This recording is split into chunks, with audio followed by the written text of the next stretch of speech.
Happy Monday. It's Motivational Monday with Maureen, and I have a great story for you today. Yesterday from church, our pastor was teaching out of Luke 5, and he retold the story of the paralyzed man. You have to go there. It's a great story.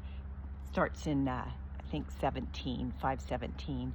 But so the man's paralyzed, and he has these friends that just know they need to get their paralyzed friend to Jesus.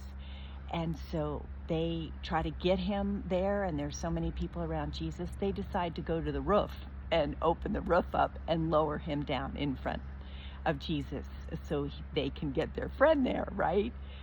I love their passion and their care for their friend. Now, their friend's paralyzed, so he can't do anything. He can't get himself to Jesus. But I loved how our pastor brought it around to the spiritual sense of being paralyzed in the spiritual.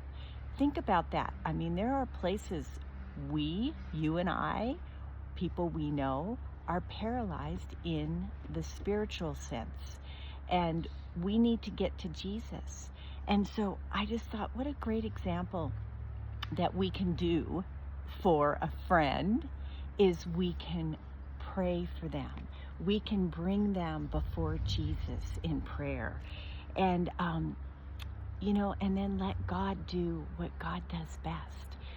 Will you care that much for somebody that you will bring them before the Lord in prayer? I mean, I have some people I feel are pretty impossible, and I think a paralyzed man sounds pretty impossible to get him healed. But once they got him to Jesus, Jesus says, he looks at their faith, how amazing is that, the friend's faith, and he tells the man that your sins are forgiven. So because of the faith of the people getting the paralyzed man there, the man gets his sins forgiven, and then so he gets saved, and then he gets healed. Watch what God will do when you start bringing your friends and your family before him. Watch how he can be so creative in the way that he works in our loved one's life. So there you go. Read it. Luke 5:17. It's a great passage, great story. Love you guys. See you next week.